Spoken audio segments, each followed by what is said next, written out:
प्यारे बच्चों नमस्कार। मैं कृष्णकांत त्रिपाठी अपने चैनल में आपका स्वागत करता हूं। कक्षा 10 गणित में हम लोग चैप्टर 4 पूरा कर चुके हैं। चैप्टर 5 इस वर्ष है नहीं आपका सिलेबस में, तो शुरू करते हैं चैप्टर 6 जिसका नाम है त्रिभुज।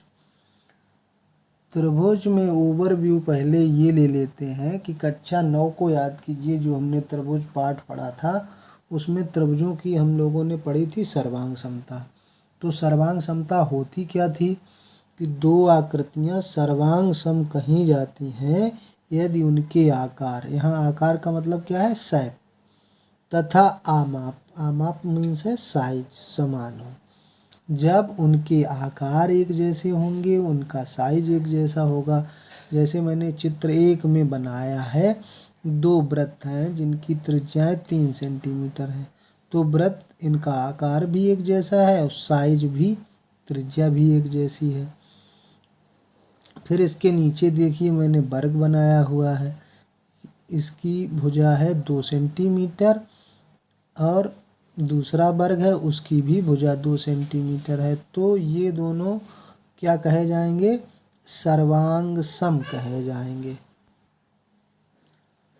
अब राइट साइड में जो चित्र बने हुए उनको देखिए। एक ये वृत्त बना हुआ है जिसकी त्रिज्या 4 सेंटीमीटर है और ये एक वृत्त बना हुआ है जिसकी त्रिज्या 2 सेंटीमीटर है।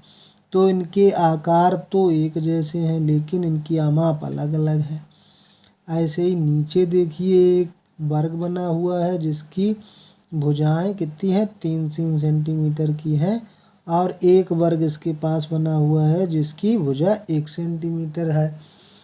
तो ऐसी आकृतियों को क्या कहेंगे कि जिनके आकार तो एक जैसे हैं और लेकिन साइज अलग अलग है। तो इनको हमको कहना है, क्या कहना है, समरूप, यानी कि रूप इनका एक जैसा है, आमाप अलग अलग है। तो ये आकृतियाँ क्या कहलाती हैं, समरूप आकृतियाँ कहलाती हैं। जिन आकृतियों के आकार समान हों समरूप आकृतियां कहलाती हैं। समरूप आकृतियां कहलाती हैं। तो समरूप आकृतियां कौन कौन सी हो जाएंगी, सभी वृत्त समरूप कहे जाएंगे। ठीक है। वर्ग जो बने हुए हैं सभी वर्ग समरूप होते हैं। अच्छा, और क्या हो जाएगा, सभी समबाहु त्रिभुज, समबाहु त्रिभुज, उनको देख के ही हम लोग बता देंगे उनकी ये समरूप हैं। उनकी माप भले ही अलग अलग हो तो हम बता देंगे। लेकिन ये जो परिभाषा ऊपर लिखी हुई है, जिन आकृतियों के आकार समान हो, तो क्या ये पूरा करती है उस डेफिनेशन को। मान लो एक ये हमने चतुर्भुज बनाया इस तरह से,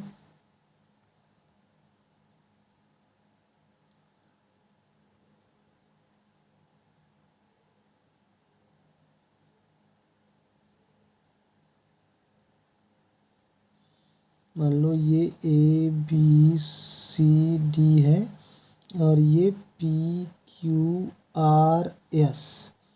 तो ABCD PQRS दोनों देखने में तो लग रहे हैं कि सेम एक जैसे लग हैं, लेकिन निश्चित रूप से नहीं हम कह सकते कि एक जैसे हैं या समरूप हैं, ये कह सकते हैं कि नहीं।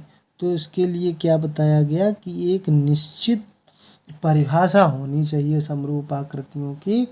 तो उसके लिए एक निश्चित परिभाषा बताई गई कि दो आकृतियां समरूप कहलाती हैं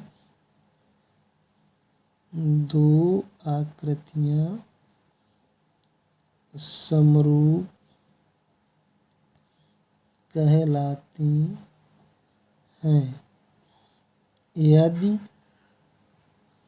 उनके संगत कोण क्या होना चाहिए कि ये कोण जितना है तो उतना ही ये कोण होना चाहिए, ये कोण जितना है उतना ये कोण होना चाहिए, ये पी कोण जितना है उतना ए कोण होना चाहिए, डी कोण जितना है उतना ये कोण होना चाहिए। तब तो हम कह देंगे यदि उनके संगत कोण बराबर हों। तो इतना कहना क्या पर्याप्त है? संगत कोण हो सकता है दो आकृतियां ऐसी दे दी जाए कि उनके संगत कोण बराबर हों, लेकिन इसमें और जोड़ना पड़ेगा तथा भुजाएं कैसी हों? संगत भुजाएं, संगत यहाँ संगत लिख देंगे, संगत भुजाएं समानुपाती हों। बराबर तो होंगी नहीं, बराबर हो भी सकती हैं लेकिन नहीं भी हो सकती हैं। तो समानुपाती जब बराबर हो जाएंगी तो आकृतियां क्या कहलाएंगी? सर्वांग सम कहलाएंगी। समरूप में क्या होगा कि ये निश्चित होगा कि संगत कोण बराबर होंगे और भुजाएं समानुपाती होंगी। भुजाएं जब बराबर होंगी तो उनको सर्वांग सम कहेंगे। तो हम ये बात कह सकते हैं कि दो सर्वांग सम आकृतियां समरूप होती हैं, लेकिन दो समरूप आकृतियां निश्चित रूप से सर्वांग सम नहीं हो सकती हैं। ये बात आप लोग याद रखेंगे। तो आई होप ये सर्वांग सम और समरूप में आपको अंतर समझ में आ गया होगा। इसमें दो बातें याद रखनी है कि उनके कोण समान होने चाहिए, संगत कोण, और उनके संगत भुजाएं कैसी होनी चाहिए? समानुपाती होनी चाहिए। तो बस इसी पे हमारी एक्सरसाइज 6.1 बेस्ड है। प्रश्नावली 6.1 का पहला सवाल है कि जो खाली स्थान दिए गए उनको भरना है। तो सभी वृत्त होते हैं सर्वांग सम या समरूप, क्या भरेंगे? तो सभी वृत्त अगर त्रिज्याएं उनकी अलग अलग होंगी तो सर्वांग सम कैसे होंगे? वो कैसे होंगे? समरूप। उनका रूप एक जैसा होगा, यानी कि आकार एक जैसा है, इसलिए वो समरूप होंगे। सभी वर्ग, वर्ग कैसे होते हैं? वो भी समरूप होते हैं। तो क्या भरेंगे यहाँ पे? समरूप। सभी समबाहु त्रिभुज, क्या भरेंगे? सभी समबाहु त्रिभुज समरूप होते हैं। समद्विबाहु क्यों नहीं भरेंगे? कि समद्विबाहु में हो सकता है ये दोनों भुजाएं किसी के बराबर हों, और मान लेते हैं ये बराबर है, ये तीसरी अलग है, तो ये भी तो द्विबाहु है। अब यहाँ ये बराबर है, यहाँ पे ये और आधार बराबर है, तो दो भुजाएं तो बराबर हैं लेकिन समरूप कैसे होंगे फिर? तो इसलिए सभी समबाहु त्रिभुज कैसे होते हैं? यहाँ पे क्या भरेंगे? समबाहु। समबाहु यानी कि जिसकी तीनों भुजाएं समान हो। यहाँ पे क्या भरेंगे? समरूप। ऊपर भी पहले में भी क्या भरेंगे? समरूप। सभी वृत्त समरूप होते हैं, सभी वर्ग समरूप होते हैं और सभी समबाहु त्रिभुज समरूप होते हैं। फिर भरना है भुजाओं की संख्या समान वाले। ऐसे दो बहुभुज हैं जिनमें भुजाओं की संख्या समान है, समरूप होंगे। क्या कंडीशन होनी चाहिए? यदि उनके संगत कोण कैसे हों? उनके संगत कोण कैसे हों? बराबर। जब संगत कोण बराबर होते हैं, वही हमने डेफिनीशन आपको बताई है। और भुजाएं कैसी होती हैं? समानुपाती। तो ऊपर पहले में बराबर भरा जाएगा और बाद में क्या भरा जाएगा? समानुपाती। भुजाएं कैसी होनी चाहिए? समानुपाती, यानी कि सभी भुजाओं का, संगत भुजाओं का अनुपात समान होना चाहिए। दूसरा प्रश्न है कि इनके दो दो उदाहरण देने हैं। तो कोई दो उदाहरण दीजिए। समरूप आकृतियां के उदाहरण क्या देंगे? सभी वृत्त समरूप होते हैं, नंबर 1 हो गया। नंबर 2 क्या? सभी वर्ग कैसे होते हैं? सभी वर्ग समरूप होते हैं। अब ऐसी आकृतियां, उनके दो उदाहरण, बहुत से उदाहरण आप दे सकते हैं। सभी वर्ग ले लें और सभी त्रिभुज ले लें। सभी त्रिभुज। तो ये क्या हो जाएंगे, सभी वर्ग। अब इसमें तो 4 भुजाएं होंगी, इसमें 3 ही भुजाएं होंगी, तो ये कैसे समरूप कैसे हो पाएंगे। या त्रिभुज में वर्ग ले लें, त्रिभुज ले लें, चतुर्भुज ले लें, तो कैसे हो जाएंगे, ये सब अलग अलग होंगे, इसलिए ये समरूप नहीं है। तो ऐसे उदाहरण आप सोच के भी लिख सकते हैं। तीसरा सवाल हमारा है, लास्ट सवाल है इस एक्सरसाइज का, कि बताइए निम्नलिखित चतुर्भुज समरूप है या नहीं।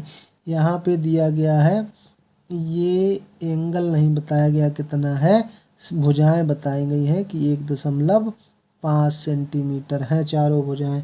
यहाँ भुजाएं 3 सेंटीमीटर, तो अनुपात तो उनका बराबर है, 1.5/3 मतलब 1/2, 15 दूनी 30 हो गया, तो 1/2 इसको हटाएंगे तो ये 30, 1/2 सभी का अनुपात है।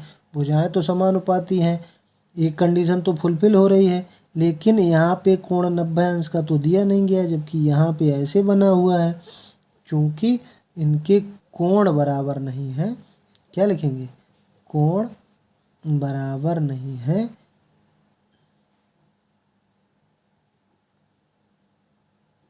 अतः ये समानुपाती, अतः ये समरूप नहीं है, समरूप नहीं है।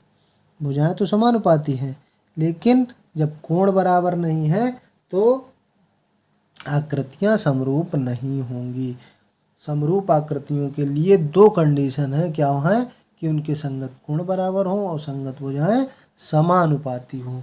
एक कंडीशन से ये फुलफिल होने वाला नहीं है। तो दोनों चीज़ें देखेंगे, अगर दोनों चीज़ें हैं तो हम लोग कहेंगे कि समरूप आकृतियां हैं। इस प्रकार से आपकी एक्सरसाइज पूरी होती है। अगले वीडियो में देखेंगे थेल्स प्रमेय। धन्यवाद।